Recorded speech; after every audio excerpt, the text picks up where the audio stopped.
Mi invitado de hoy, Jorge Rodríguez, alcalde, dirigente político, cuentista, analista. Jorge, ¿qué tal? Bienvenido. Gracias, José Vicente. Siempre es un placer venir y volver a tu programa. Gracias. Mira, tú eres un experto en diálogo, ¿no? Tienes un largo ya camino andado, ¿no? Manejas a fondo el tema como pocos en Venezuela. Hay un gran interés en el país por saber qué pasa realmente con el diálogo, ¿no? Esa madeja ahí de intereses, de opiniones, etcétera, que confunde muchas veces a la colectividad, ¿no? A pesar de que la mayoría de los venezolanos, de acuerdo con todas las encuestas, más del 80% está a favor del diálogo, ¿no?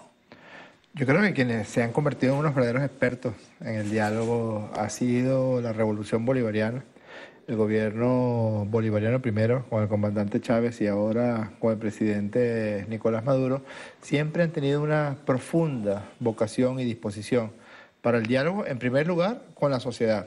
Si algo caracterizó a estas décadas de la Cuarta República fue una desconexión muy profunda entre los dirigentes políticos, entre los gobiernos y la sociedad en general. Y si algo caracterizó desde los primeros momentos el gobierno de Hugo Chávez fue la reconexión con esos sectores de la sociedad que se habían sentido excluidos. Y esa reconexión forma parte de un diálogo profundo con los trabajadores, diálogo profundo con los jóvenes, diálogo profundo con las organizaciones del poder popular, diálogo profundo con los productores, etc.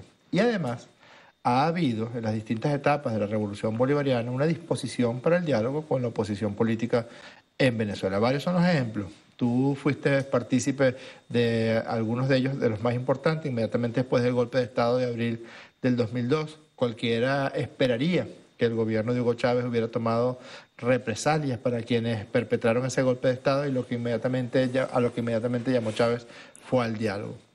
Después en el año 2002 fue igual, cuando se dio todo ese proceso de intentar recurrir nuevamente a la violencia, al sabotaje petrolero, lo que promovió el presidente Chávez. Tú participaste en esa mesa de negociación y acuerdo, fue el diálogo a través con la mediación, en este caso de César Gaviria. Y así, en distintas etapas, cuando se dio el proceso de la violencia tremenda que costó 43 venezolanas y venezolanos asesinados. En el año 2014 el presidente Maduro convocó a una serie de diálogos, no fue un solo diálogo, convocó al diálogo a la oposición política, pero también convocó a los empresarios, a los trabajadores, a los productores, al poder popular, a diálogos en Miraflores y a diálogos en los 23 estados del país. Ahora, Jorge, te repregunto, si es así por parte del chavismo, que es una fuerza política y social muy importante del país, la mayor fuerza política y social del país, y el gobierno, que son partidarios del diálogo, que lo han ratificado permanentemente, ¿por qué en este momento, en el momento que estamos conversando aquí, la impresión que hay es que el diálogo está al borde de la tumba, ¿no? Bueno, el diálogo es un proceso, así lo definió de manera magistral el Papa Francisco y yo hago mío esa definición. Es un proceso complejo y parte de las complejidades que este diálogo tiene, lo tuvo en el año 2014 cuando se levantaron de la mesa de diálogo los sectores de la MUD y descabezaron a su secretario ejecutivo, recuerdas, a Ramón Guillermo Aveledo, con quien habíamos avanzado en el proceso de diálogo en esa oportunidad. Creo que la cosa va por el mismo camino en esta oportunidad. ¿Quién es el descabezado ahora? Bueno, hay unas pugnas tremendas y justamente ese es uno de los grandes obstáculos que tiene el diálogo. Lo primero es que hay una profunda división en el seno de la dirigencia de la derecha venezolana. Lo segundo fueron las ofertas engañosas que le hicieron. Ellos amanecieron en el año 2016 amenazando a toda Venezuela con que este libro sería violentado por la acción de la dirigencia de la Asamblea Nacional. Convocaron de manera flagrante a un golpe de Estado porque la deposición violenta del presidente de la República no es otra cosa sino un golpe de Estado. Acuérdate de la receta que Ramos Allup expuso a comienzos del año 2016, que en 6 meses lograrían salir de Maduro. Esa fue una oferta engañosa con sus seguidores. Y lo tercero, José Vicente, y es lo que me parece más importante, es que ellos han sembrado una matriz de odio en un sector de quienes lo siguen, que lo hace impermeable a cualquier proceso de raciocinio y de razonamiento político, a cualquier proceso de sentarse con los adversarios para llegar a una serie de acuerdos. Mira, en este Eso es lo que obstaculiza en este momento. de manera profunda y de manera determinante, yo diría que de manera estratégica, les obstaculiza a ellos el diálogo, que no se compadece la posibilidad de sentarse con los adversarios para llegar a una serie de acuerdos, o en todo caso para conversar acerca de los temas que más le importan a la población. A la población no le importa si Chuo Torrealba y Capriles Radonsky se odian. A la población no le importa si Julio Borges dice en secreto y se compromete en secreto con unas cosas y después no las cumple porque tiene mucho miedo. Al país lo que le importa, a toda la población lo que le importa es sentarse y poder llegar a acuerdos sobre los temas que realmente importan, en lo económico, en lo social, en lo político, en el mantenimiento y prosecución de la paz de la República, en salir del carácter rentístico de nuestra economía para lograr una economía verdaderamente productiva. Mira, nosotros firmamos. Ahora, ¿tú no crees que esa posición le ha pasado recibo a la MUD y a la oposición? No, yo lo que creo es que las mentiras tienen patas cortas y las ofertas engañosas siempre terminan generando una animadversión de aquellos que recibieron la oferta y de aquellos que ofrecieron. Es decir, no es otra cosa que una estafa. Ellos estafaron en el año 2016, ellos cometieron dos grandes estafas para con sus propios seguidores. Por una parte, la convocatoria de derrocar al presidente Nicolás Maduro. Supuestamente en junio del 2016 ya estaría depuesto el presidente Nicolás Maduro. Bueno, la realidad que siempre llega de manera determinante, esa realidad, bueno, señaló lo que todo el mundo sabe, pues era completamente falso.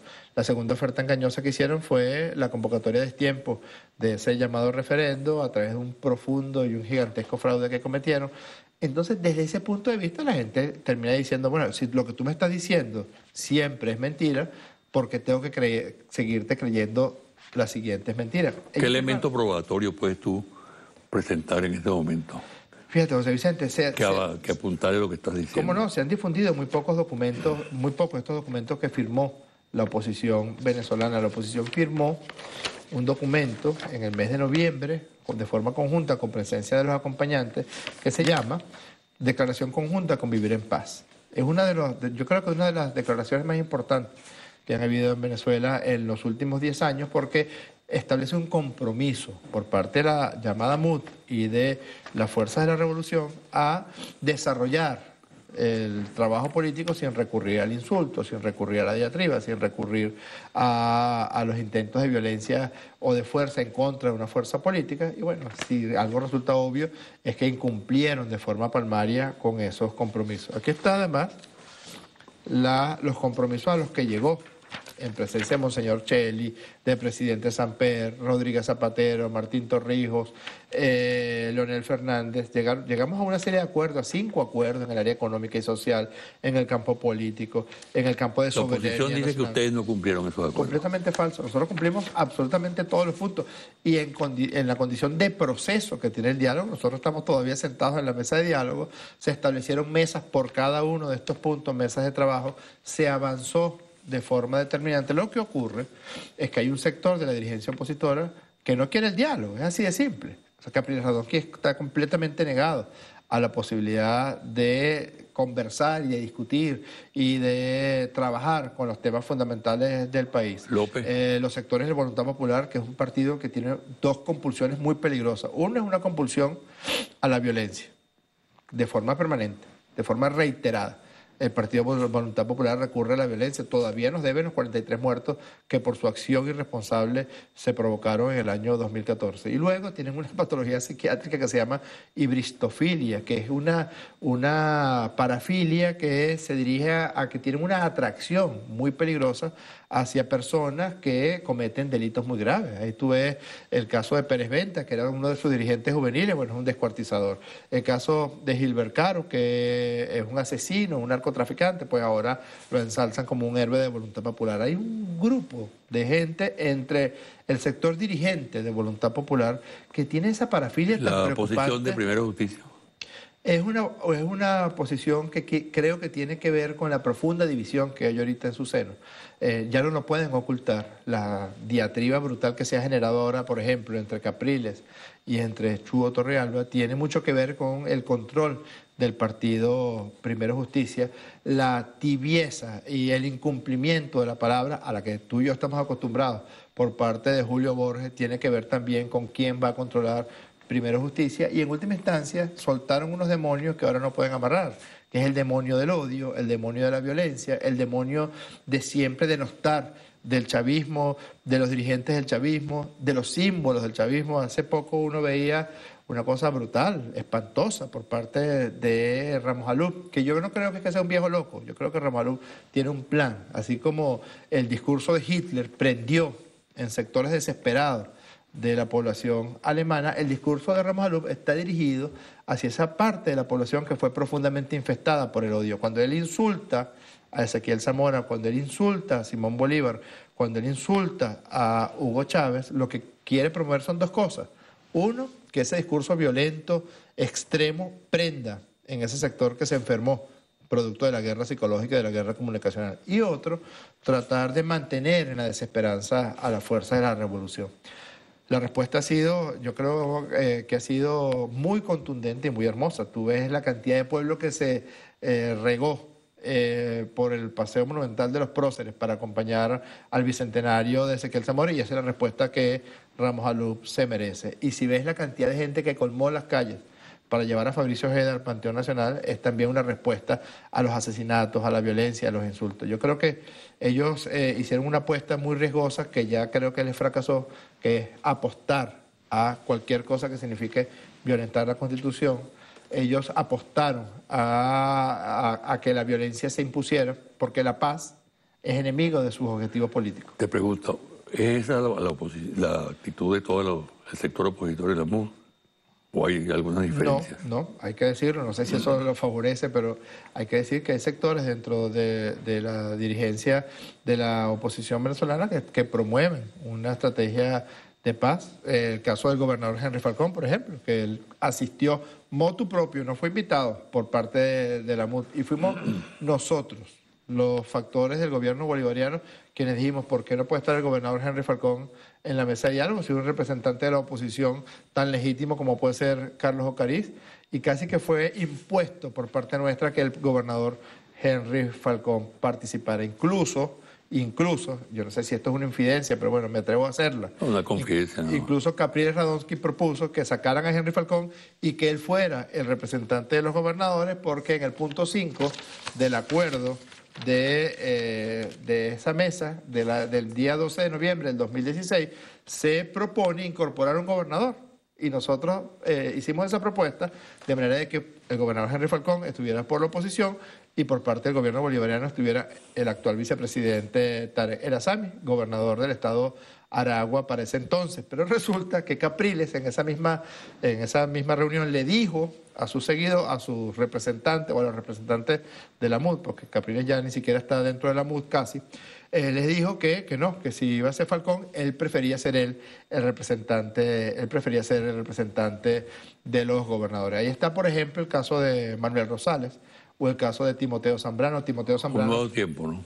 Correcto, Timoteo Zambrano fue expulsado de la representación de la Secretaría de Asuntos Exteriores de la MUD por el solo hecho de que dijera de que lo que estaban haciendo estos países golpistas como Argentina, como Brasil y como Paraguay, en el caso de Mercosur, era simple y llanamente un golpe de Estado contra Venezuela y contra Mercosur y contra los venezolanos que viven en países del Mercosur. Bueno, fue expulsado. Otro elemento que tiene es que la MUD tiene muchos grupos dirigenciales. Tiene un grupo que se llama G4. Yo me hice casi que experto en la organización de la MUD porque es complejo. Tiene un grupo que se llama G4, otro grupo que se llama G7, otro grupo que se llama G15. Luego tiene personalidades. Luego tiene un partido político que es muy violento, que se llama la Conferencia Episcopal de Venezuela, que no se comporta como el representante de la Iglesia en Venezuela, porque yo entiendo que la voz de la Iglesia en el mundo entero, en el orbe, es la voz del Papa Francisco, y el Papa Francisco ha sido un convencido del diálogo en Venezuela. Vamos a hacer una pausa. ¿Cómo no? ¿No? Y al regresar ¿Qué puede haber en el trasfondo de todo esto, no? Es decir, aquella cosa que tiene una gran importancia pero que no se percibe, no se capta Como rápidamente. dices tú que citaba tanto José Martí. José Martí, sí. Correcto.